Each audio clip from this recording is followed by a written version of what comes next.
কলাবাগানে ছাগল যাওয়াকে কেন্দ্র করে কবির হোসেন আকবর নামের এক ব্যক্তির ওপর নৃশংস হামলা করেছেন স্থানীয় কতিপয় ব্যক্তিরা। গুরুতর আহত ওই ব্যক্তি বর্তমানে ঢাকার একটি হাসপাতালে লাইফ সাপোর্টে আছেন বলে জানা যায়। ফলে এই হামলার প্রতিবাদে সোমবার বিকাল 4টায় এলাকাবাসী প্রায় ঘণ্টা ব্যাপী মানববন্ধন করেছে সোনালিয়া চকবাজার এলাকায়। আহত ওই ব্যক্তির বাড়ি মির্জাপুর উপজেলার বাসতৈল ইউনিয়নের সোনালিয়া চকবাজার এলাকায়। সে ওই এলাকার মৃত রশিদ শিকদারের ছেলে। হামলাকারীরা হলেন ওই এলাকার গিয়াস সরকার, সালমা বেগম, মিল্টন, রোকমান, আজমত সহ তাদের সহযোগীরা। এ সময় মানববন্ধনে উপস্থিত সকলেই বলেন, আমরা এই হামলার তীব্র নিন্দা ও প্রতিবাদ জানাচ্ছি এবং যারা এই হামলার সাথে জড়িত তাদের সকলকে অতি দ্রুত গ্রেপ্তার করে আইনের আওতায় আনার জন্য জোর দাবি করছি।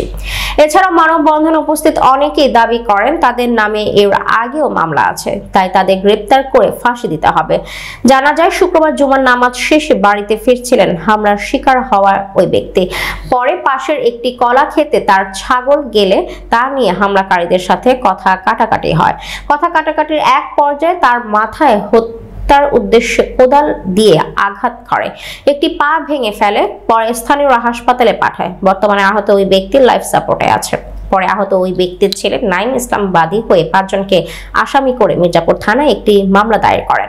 পরে মামলা দায়ের করার পর 2 জনকে আসামিকে গ্রেফতার করে জেল হাজতে পাঠানো হয়েছে বলে জানান মামলার তদন্ত কর্মকর্তা AHM রাশিদ ফজল। পরে মানববন্ধন শেষে বিক্ষুব্ধ জনতা মামলার আসামি গিয়াস সরকারের বাড়িতে ভাঙচুর শেষে 2টি ঘরে আগুন ধরিয়ে দেয়।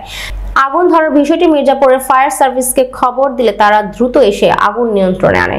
এই সময় ঘটনাস্থল পরিদর্শন করেন মির্জাপুর ক্যাম্পের সেনা কর্মকর্তারা, পুলিশ, গোয়েন্দা সংস্থা সহ প্রমুখ। মামলা তদন্ত কর্মকর্তা AHM রাশিদ ফজল বলেন, আমি 2 জন আসামি গ্রেফতার করেছি, বাকি আসামিদের গ্রেফতারের চেষ্টা চলছে। আমি শুনেছি বাদী পক্ষ আজকে মানববন্ধন করেছে, পরে বিক্ষুব্ধ জনতা আসামির বাড়িতে আগুন দিয়েছে। সকলেই অবগত আছেন যে গত শুক্রবারে আমার বাবার উপর যে নির্যাতনটা চালানো হয়েছে, এখানে আসলে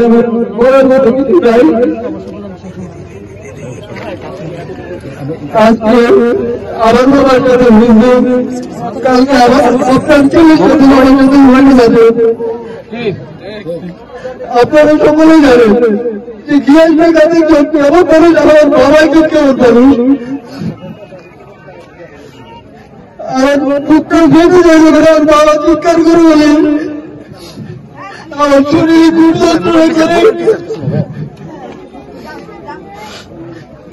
এখন আপনারা সকলে আছেন, আপনাদের সকলের কাছে প্রশাসনের কাছে আমার একটাই দাবি, আজকে আমার বাবার সাথে হয়েছে, কালকে যেন আপনার ছেলের সাথে আপনার বাবার সাথে এরকম কোনো কাজ না হয়। আপনারা সকলে প্রশাসন মিলে এর একটা সঠিক বিচার চাই। শুধু গিয়াস ডাকাতি নয়, তার সাথে ছিল তার স্ত্রী সালমা, তার ছেলে মৃত আজমত, রোকমান সহ আরো অনেকেই ছিল। আপনারা সকলে তাদের ধরিয়ে দিয়ে এবং সকলে তাদের বিচার করে ভবিষ্যতে যেন এরকম কোন কাজ না করতে পারে এরকম একটা বিচার করে দিবেন। দুইটা আগুন লাগার সংবাদ পাওয়ার সাথে সাথে আমরা মির্জাপুর ফায়ার স্টেশন থেকে 2টা ইউনিট ঘটনাস্থলের উদ্দেশ্যে রওনা দেই, কিন্তু রাস্তার শুরু হওয়ার কারণে আমাদের প্রথম কল গাড়িটা ওখানে রাস্তায় আমরা রেখে সেকেন্ড কল গাড়ি নিয়ে এখানে অগ্নি নির্বাপনে গমন করি এবং আমরা এখানে প্রায় 6টা30-এর দিকে পৌঁছাই অগ্নি নির্বাপনটা সম্পন্ন করি। এখানে আমরা পৌঁছে দেখতে পাই যে এখানে 2টা ঘরের মধ্যে আগুন জ্বলছে সবগুলো রুমেই। কেমন ক্ষয়ক্ষতি হয়েছে এটা তদন্ত সাপেক্ষে।